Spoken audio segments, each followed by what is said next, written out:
नमस्कार मित्रांनो, शिंदेच्या शिवसेनेला मोठं भगदाड पडलंय। भाजपची मोठी खेळी करून 20,000 शिवसैनिक फोडले आहेत। 55 शाखा प्रमुखांचे आतापर्यंत राजीनामे आहेत, तर एकनाथ शिंदेची भाजपने चांगलीच कोंडी केली। सविस्तर जाणणार आहोत, शेवटपर्यंत बघा। नक्कीच चॅनलला अजून सबस्क्राईब केला नसेल सबस्क्राईब करा, लाईक करा, शेअर करा। करमाळा नगरपालिका निवडणुकीच्या तोंडावर शिंदेच्या शिवसेनेला जबर धक्का बसलाय।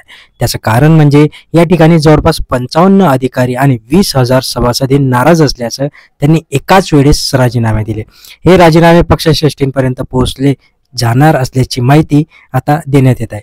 सोलापूर जिल्ह्यातील करमाळा शहरात आगामी नगरपालिका निवडणुकीच्या पार्श्वभूमीवर शिवसेना शिंदे गट मध्ये मोठे राजकीय खिंडार पडले।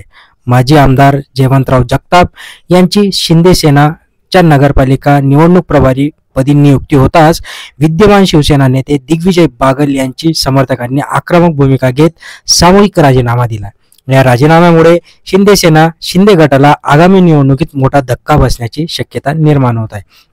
माजी आमदार जयवंतराव जगताप यांच्या नियुक्तीमुळे नाराज झालेल्या दिग्विजय बागल यांच्या गटातील तब्बल 55 शाखा अध्यक्ष आणि पदाधिकारी यांनी आपल्या पदाचा सामूहिक राजीनामा देण्याचा निर्णय घेतला। या पदाधिकाऱ्यांनी नोंदणी केलेले 20,000 सभासद देखील पक्षातून बाहेर पडणार असल्याची माहिती समोर येत आहे।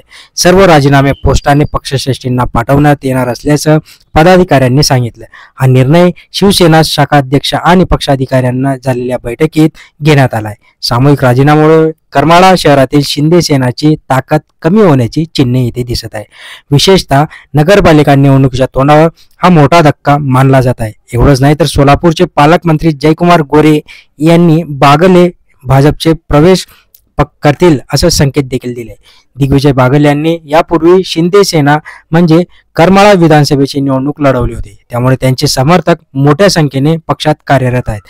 माजी आमदार जयवंतराव जगताप यांच्या नियुक्तीमुळे त्यांच्या समर्थकांमध्ये नाराजी पसरली असून आगामी निवडणुकीमध्ये बागल गटाला डावलले जात असल्याची भावना निर्माण होण्याची शक्यता आणि नाराजी इथे दिसत आहे।